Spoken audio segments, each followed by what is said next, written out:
The cathedral doors exploded open with a force that silenced 300 wedding guests mid-whisper. Celeste Morgan froze halfway down the marble aisle, her ivory silk gown suddenly feeling like chains around her body. Her throat pressed against her pulse, which hammered with recognition even before her mind caught up. Damen Cross stood silhouetted in the doorway like a vision torn from her dreams. 6 years had carved him into something magnificent and dangerous. His dark hair caught the morning light streaming through stained glass, and his expensive suit bore the wrinkles of a man who had traveled across continents without stopping. But it was his eyes that undid her. Those green eyes that had once promised her forever, now blazing with an intensity that made her knees threaten to buckle. "Stop," his voice carried across the cathedral, deep and commanding. The single word shattered the sacred silence like a stone through glass. Theodore Ashworth III stepped forward from the altar, his face flushing red above his silver tie. Security. Remove this man immediately. But Damen was already moving, his long strides eating up the distance as wedding guests scrambled in their pews. Celeste's bouquet of white roses trembled in her hands as memories crashed over her like a tsunami. Late nights in their college apartment. Promises whispered against her skin. The way he used to look at her like she held all the secrets of the universe. "You came," she whispered, her voice lost in the chaos erupting around them. "I promised I would find you." Damen stopped 3 feet away, close enough that she could smell his familiar cologne mixed with desperation and jet fuel. I promised. "I would never let you marry the wrong man." Margaret Ashworth's shrill voice cut through the air. "This is preposterous." Theodore handled this situation immediately. But Theodore seemed frozen, his confident mask slipping as he watched his perfect wedding dissolve into chaos. The society photographers snapped frantically, already calculating how much these shots would be worth to the gossip magazines. Penelope Martinez pushed through the crowd of groomsmen, her dark eyes wide with shock and something that looked suspiciously like relief. "Celeste, you don't have to do anything you don't want to do. I have something that belongs to you." Damen reached into his jacket, and Celeste's heart stopped. He pulled out a small velvet box, worn from years of handling. The engagement ring he had bought her 6 years ago with his last $500. The ring she had returned the night. Everything fell apart. "I kept it," he said, his voice rough with emotion. "I kept it because I never stopped believing in us." The cathedral fell silent, except for the rustle of expensive fabric and the clicking of camera shutters. 300 pairs of eyes watched as Celeste stared at the box in his hands. Inside was a simple silver band with a tiny diamond. Nothing, compared to the massive rock currently weighing down her left hand. But it represented something Theodore's family heirloom never could. It represented choice. "Mr. Cross, this is highly irregular. Perhaps we should discuss this privately." "There's nothing private about love, Father." Damen's eyes never left Celeste's face.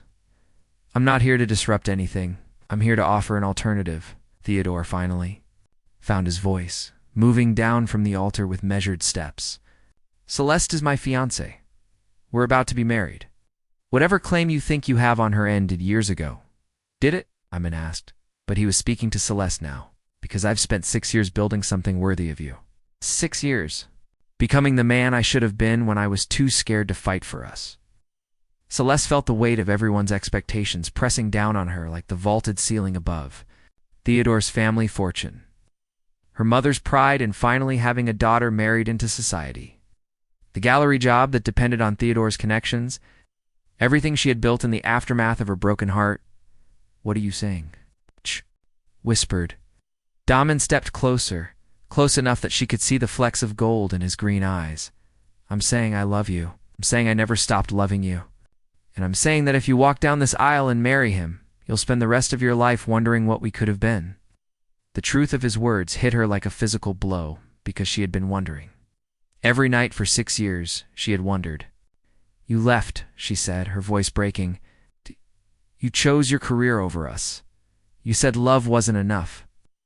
"I was 22 and terrified," Damen replied. "Thought I needed to prove myself before I could be worthy of you. I was wrong. I was so wrong, Celeste." Behind him, security guards finally appeared, but they hesitated at the edge of the crowd.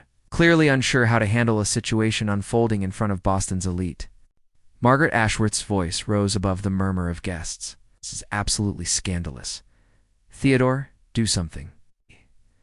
But Theodore was studying Celeste's face with the calculating precision she had learned to recognize. He wasn't seeing his bride. He was seeing a business deal about to fall through. Who is he? Theodore demanded. Some old boyfriend with delusions of grandeur. He's the founder and CEO of Cross Technologies, someone whispered from the crowd. Worth about $2 billion now? The number rippled through the guests like electricity.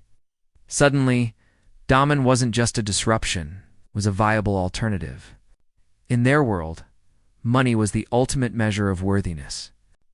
Celeste closed her eyes, overwhelmed by the chaos of voices and expectations swirling around her. When she opened them, Damen was still there, still holding out that worn velvet box like an offering. I can't promise you the perfect life, he said quietly. I can't promise you society pages or charity galas or a place in the Ashworth dynasty, but I can promise you a life that's real, a life that's ours. The cathedral held its breath as Celeste stared at the two paths stretching before her: safety or uncertainty, expectation or choice, the life she had carefully constructed or the one she had never stopped dreaming about. In her peripheral vision, she saw Penelope nodding encouragingly. She saw Theodore's face hardening into the expression he wore during difficult business negotiations. She saw Margaret Ashworth looking like she might faint from the social embarrassment.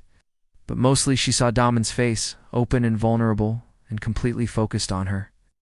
For the first time in 6 years, Celeste Morgan smiled with her whole heart. The silence stretched like a held breath until Celeste lifted her left hand and began sliding off Theodore's enormous engagement ring. The diamond caught the cathedral light, throwing rainbow fragments across the marble floor as it came free. From her finger? Celeste? No. Theodore's voice cracked with desperation and fury. You can't possibly be serious. This man abandoned you. I'm offering you everything. She held the ring out to him, her hand steady despite the earthquake happening. Inside her chest, everything except love. Theodore stared at the ring like it might bite him, his face cycling through disbelief, rage, and something that looked almost like grief. Love? You think love pays bills? You think love gives you the life you deserve? I think love gives me a life worth living, Celeste replied. And the words felt like breaking free from a cage she hadn't realized she was trapped in. The crowd erupted in whispers and gasps. Cameras flashed frantically as society reporters realized they were witnessing the scandal of the decade. Margaret Ashworth swayed against a marble pillar, her perfectly applied makeup cracking under the strain of public humiliation. My family will ruin you, Theodore hissed, stepping close enough that only she could hear. Your gallery position, your reputation, everything. You'll have nothing. Then I'll have nothing with the right person instead of everything with the wrong one, Celeste said, surprised by the steel in her own voice. Damen moved closer, his presence warm and solid beside her. She won't have nothing. She'll have me and everything I can give her. Your money? Theodore laughed bitterly. You think this is about money? Is about family? Tradition? Belonging somewhere that matters? No, Celeste said, turning to face the man she had almost married. This is about fear. Your fear that I might realize I'm worth more than being a beautiful accessory to your perfect life. The truth hung in the air between them like a blade. Theodore's mask finally slipped completely, revealing the entitled, controlling man she had been too afraid to acknowledge. Fine. His voice turned cold as winter. Run off with your childhood fantasy. But when reality sets in, when you remember what it feels like to struggle and scrape for everything, don't come crawling back. He turned on his heel and stalked back toward the altar, leaving the ring forgotten on the floor. Father Benedict cleared his throat uncomfortably, clearly at a loss for how to handle a wedding that had become a battlefield. Penelope rushed forward, gathering Celeste into a fierce hug. Thank God, she whispered.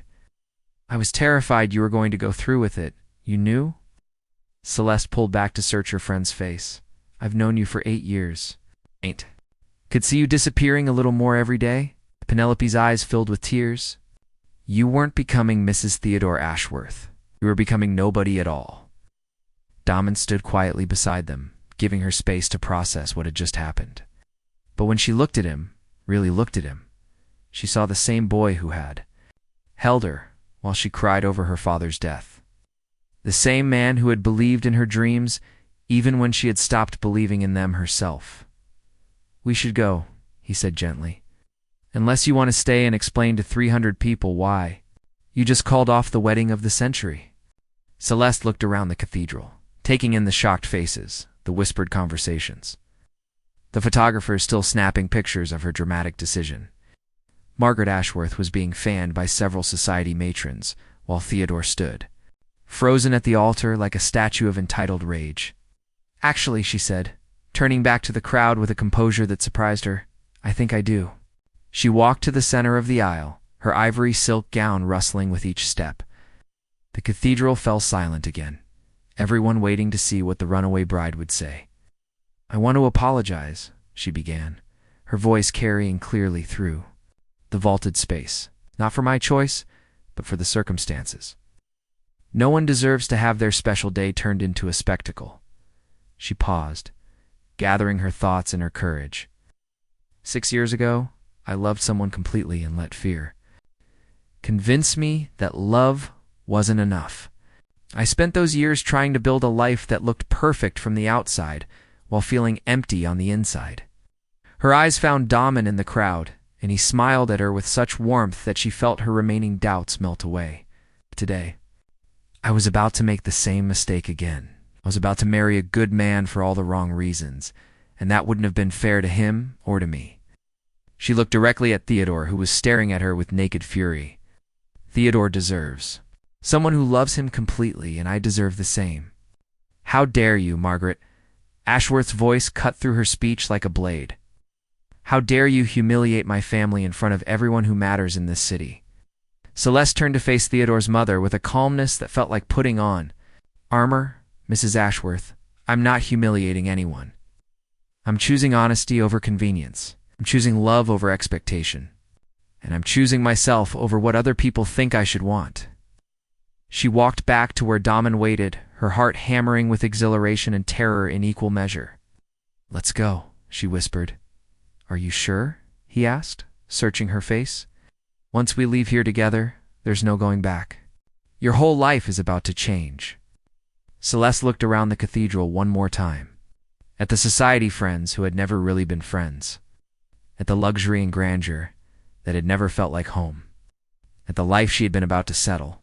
For instead of the one she truly wanted, good, she said, taking his offered arm. I'm ready for it to change. They walked down the aisle together, past the shocked guests and clicking cameras, past the whispered judgments and raised eyebrows. With each step, Celeste felt lighter, as if she were shedding layers of expectations and obligations that had never really belonged to her. Behind them, chaos erupted as the carefully orchestrated wedding collapsed into scandal and speculation. But Celeste didn't look back. For the first time in 6 years, she was moving toward her future instead of away from her past. Doors closed behind them with a sound like thunder, sealing away the life she had almost chosen for all the wrong reasons. In the sudden quiet of the morning air, Damen turned to face her, his green eyes bright with possibility. Now what? She asked, laughing despite the magnitude of what she had just done.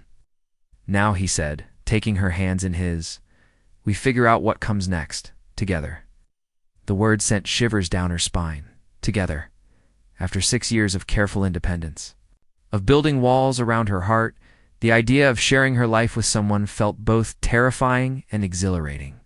But as she looked into Damen's face, seeing the man he had become and recognizing the boy she had loved, Celeste knew she had made the right choice. Love might not pay bills or guarantee security, but it was the only thing that made any of the rest of it matter. The morning sun painted everything golden as they walked away from the cathedral, leaving behind the wreckage of expectations and stepping into the unknown territory of second chances. Damen's black Tesla sat parked outside the cathedral like an escape pod from her old life. As they approached it, Celeste felt the full weight of what she had just done, settling over her like a heavy cloak. Her phone buzzed incessantly in her small beaded purse, each notification another reminder of the bridges she had just burned. "Where are we going?" she asked, as Damen opened the passenger door for her. "Away from here," he said simply. "Unless you want to deal with the reporters who are probably already gathering." As if summoned by his words, a white van with news station logos screeched around the corner. Celeste hiked up her wedding dress and slid into the car with unladylike haste, her heart pounding as reality crashed over her in waves. The car pulled away from the curb just as the first reporter reached the sidewalk, camera in hand. Through the tinted windows, Celeste watched St. Catherine's Cathedral recede into the distance, taking with it the life she had so carefully constructed. "Are you okay?" Damen's voice was gentle, concerned. "I don't know," she admitted, staring at her hands. They were shaking. "I just walked away from everything. My job, my social circle, my entire future as I planned it." "But not your actual future," Damen pointed out. "Just the version someone else planned for you?"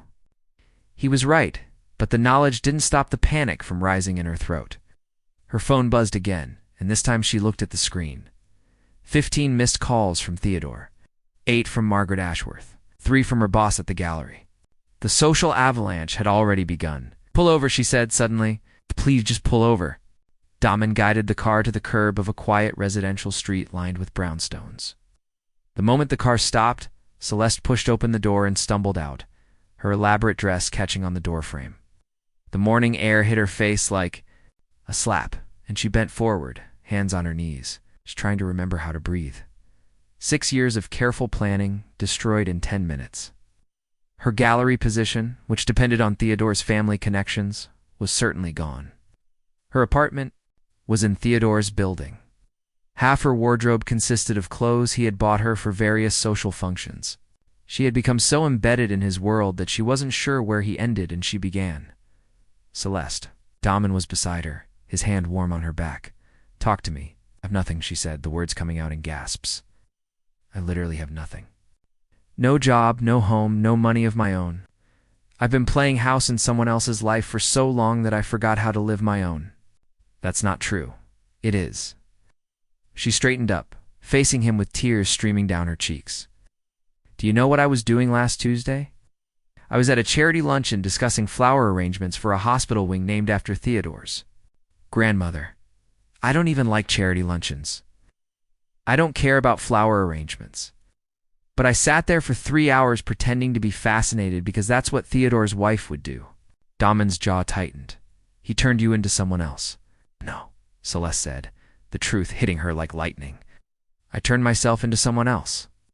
I was so afraid of being hurt again, so afraid of being abandoned, that I made myself into whatever I thought he wanted. I erased myself one compromise at a time until there was nothing left but a beautiful, accomplished shell." The admission hung between them in the morning air. A delivery truck rumbled past, its driver staring curiously at the woman in a wedding dress having what appeared to be a breakdown on the sidewalk. "I need to know something," Celeste said, wiping her eyes with the back of her hand. "Why now? Why today? You could have found me any time in the past 6 years. Why did you wait until I was literally walking down the aisle?" Damen was quiet for so long that she thought he might not answer. When he finally spoke, his voice was rough with emotion. "Because I was a coward," he said. "Because I convinced myself that you were better off without me, now that you had moved on and found someone who could give you everything I couldn't. I told myself I was being noble by staying away." "What changed?" "I saw the engagement announcement in the business section of the Times 6 months ago. What? There was a photo of you and Theodore at some gala, and you looked." He paused, searching for the right words. "You looked like you were performing, like you were playing a role instead of living your life." Celeste closed her eyes, remembering that photo. She had been smiling at the camera while Theodore spoke to a business associate, her expression pleasant and empty. "I started researching him," Damen continued. "Theodore Ashworth III. Harvard MBA, family money, reputation for acquiring what he wants and displaying it like a trophy. And I realized that's what you were to him. Trophy. A beautiful, intelligent accessory to complete his perfect life. So you decided to storm my wedding like some kind of romantic hero? So I decided I'd rather fight for you and lose than spend the rest of my life wondering what would have happened if I'd been brave enough to try. The honesty in his voice broke something open inside her chest. This was the Damen she remembered. The one who had held her while she cried over her father's death.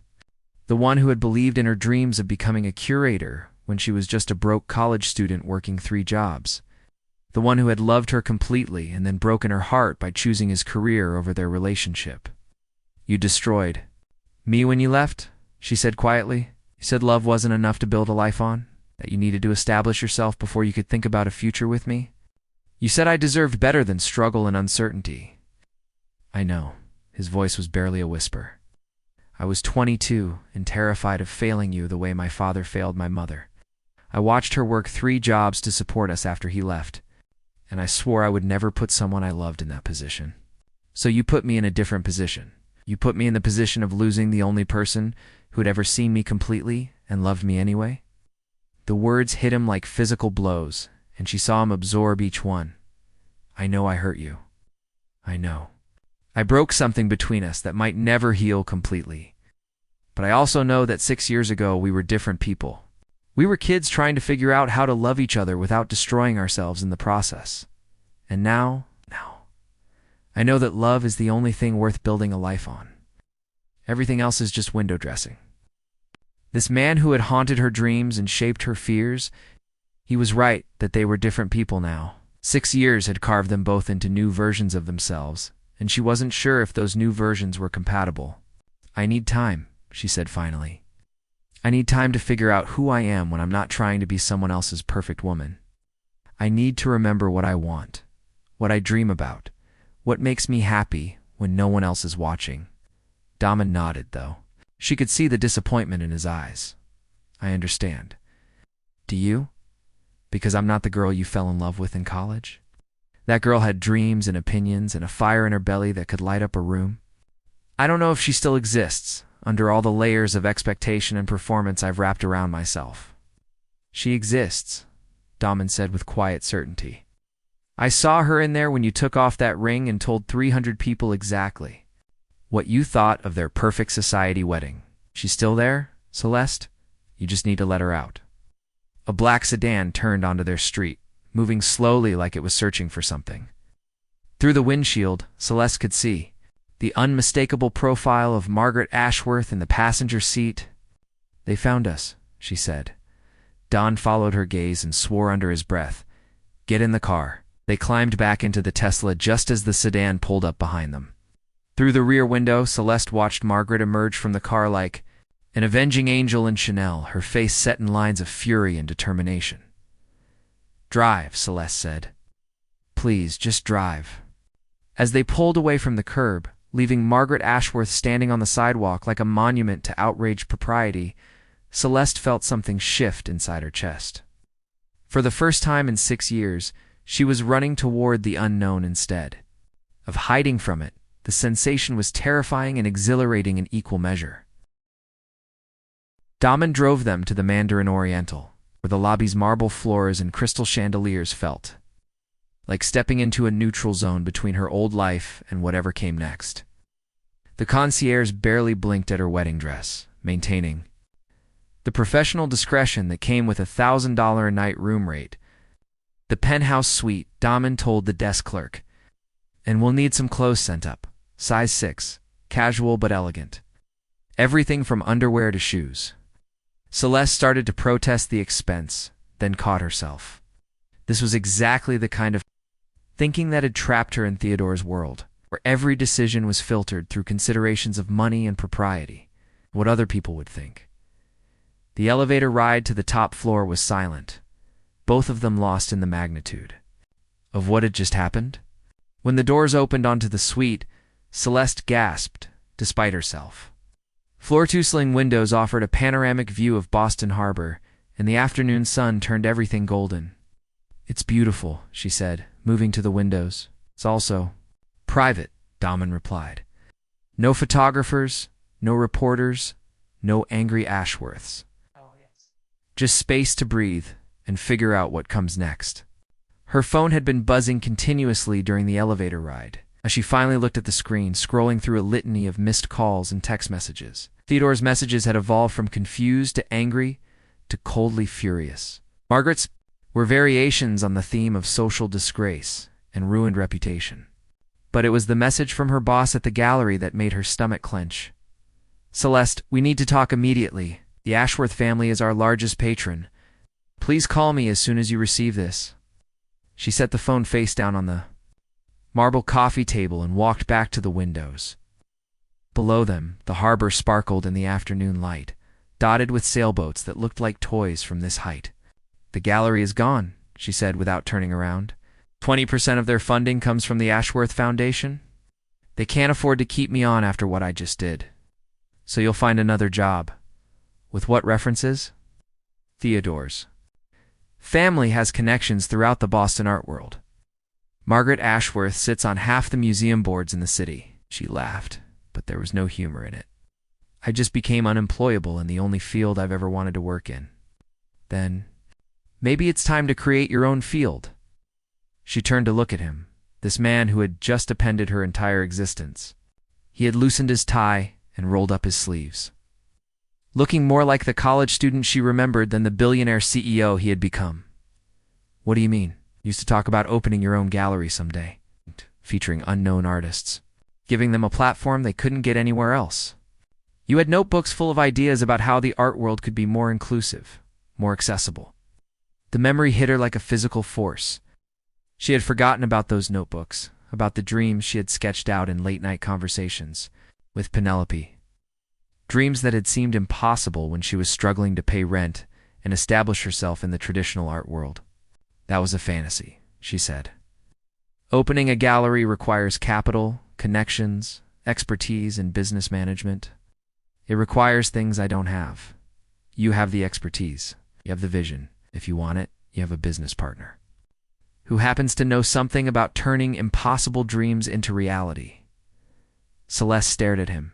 "You're not serious?" "I'm completely serious. I've made more money than I can spend in 10 lifetimes, but I've never invested in anything that mattered to me personally. This would matter. You don't even know if I'm still the same person who had those dreams. 6 years is a long time. People change." "Some things change," Damen agreed. "But the core of who you are doesn't disappear just because you've been hiding. It under layers of other people's expectations." A soft knock interrupted them. The concierge entered with several shopping bags and garment bags, arranging them discreetly in the bedroom before departing with another professional nod. "Go change," Damen said gently. "Get out of that costume and into something that feels like you. We can figure out the rest later." In the bedroom, Celeste caught sight of herself in the full-length mirror and froze.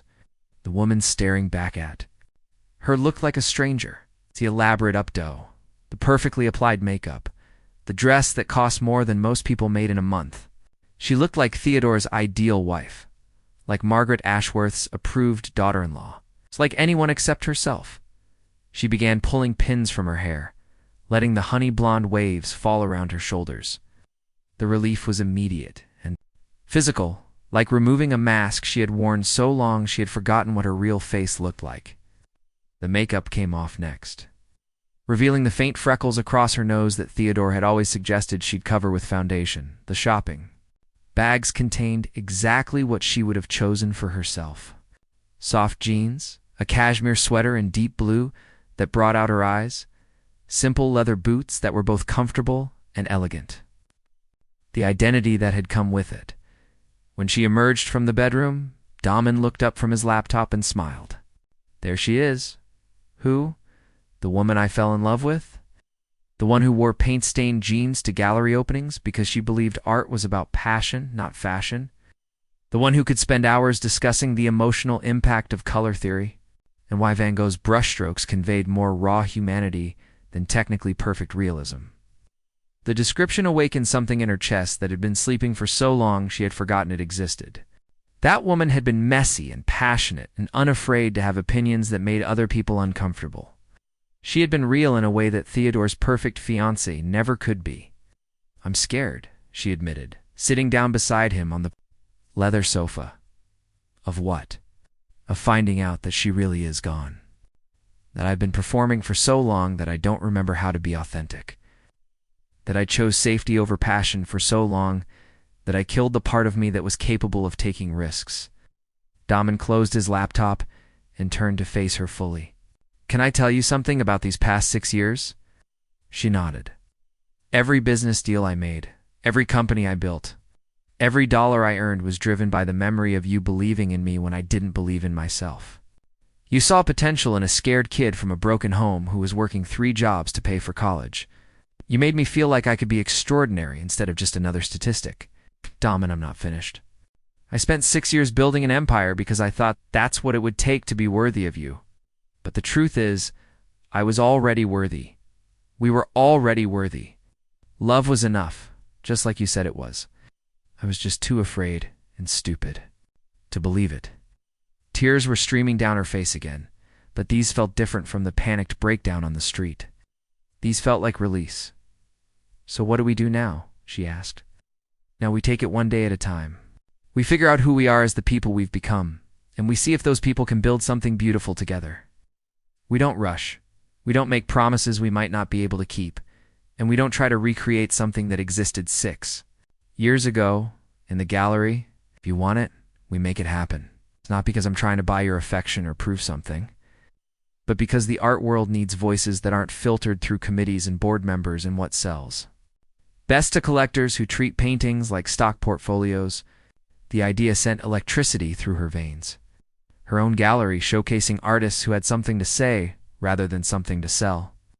A space where art could be dangerous and beautiful and transformative instead of merely decorative. So many ideas, she said, surprising herself with the eagerness in her voice.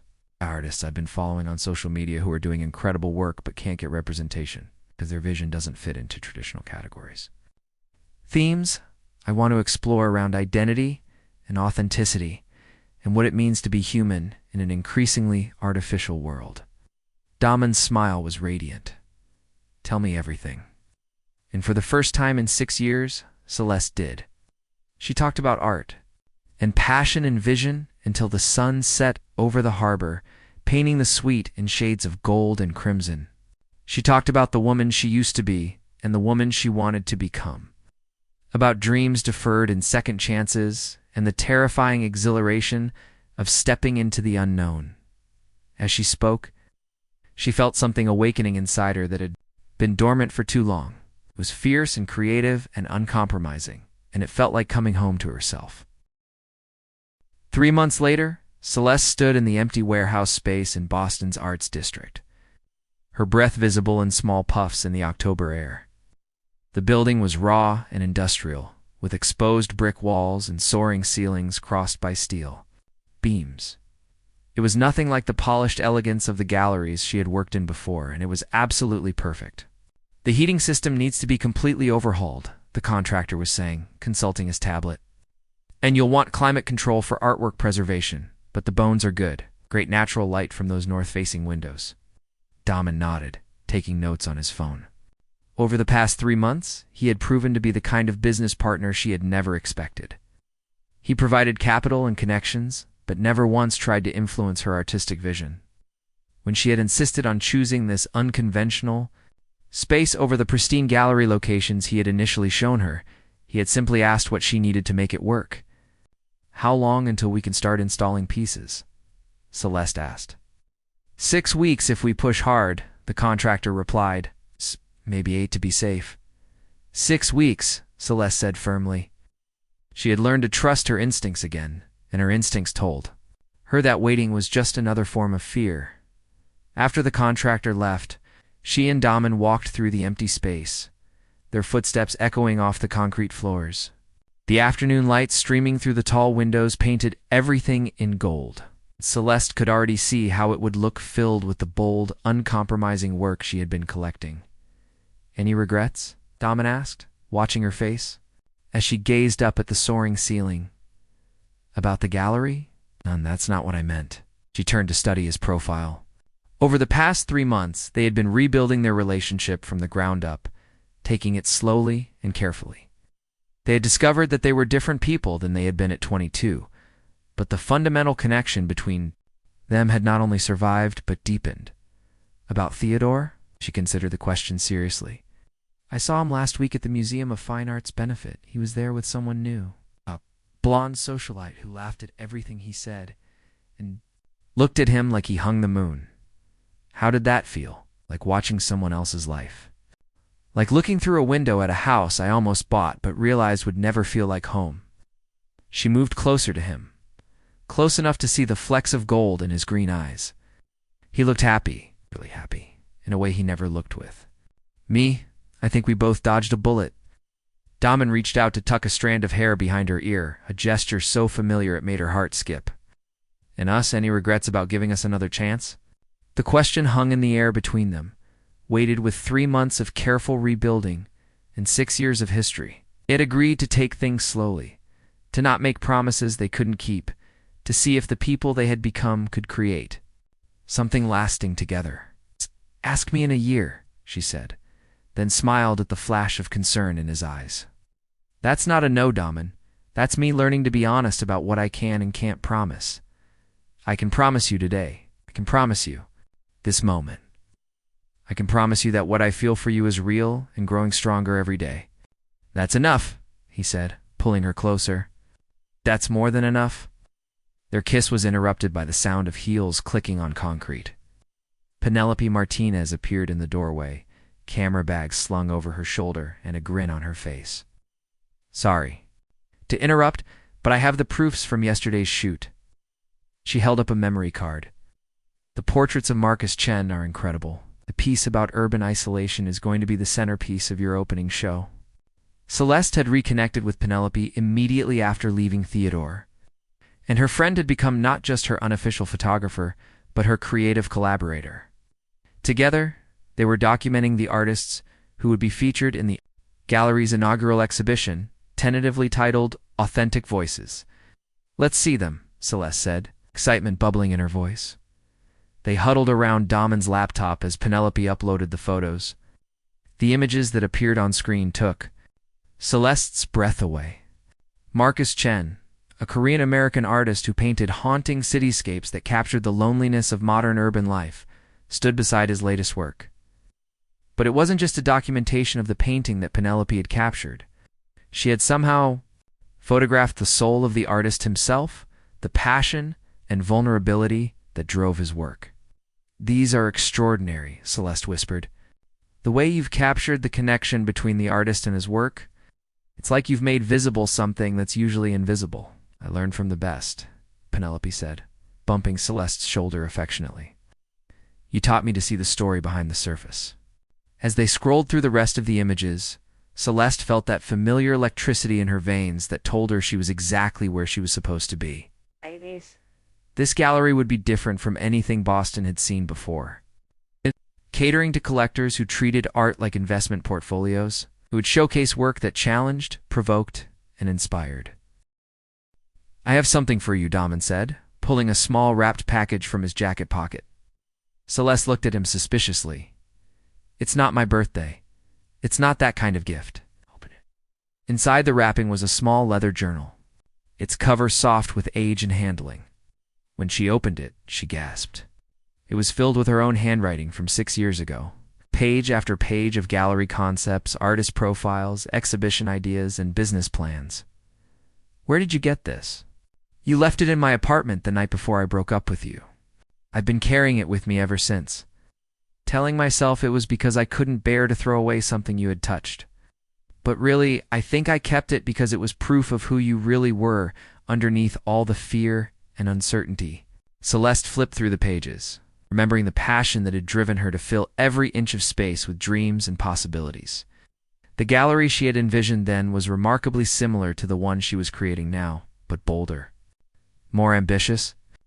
Look at the last page, Damen said softly. She turned to the final entry, dated the day before their relationship ended. Her younger self's handwriting. She had written, "The most important thing about any gallery is authenticity. People can sense when something is real and when it's performance. I never want to be in the business of selling beautiful lies.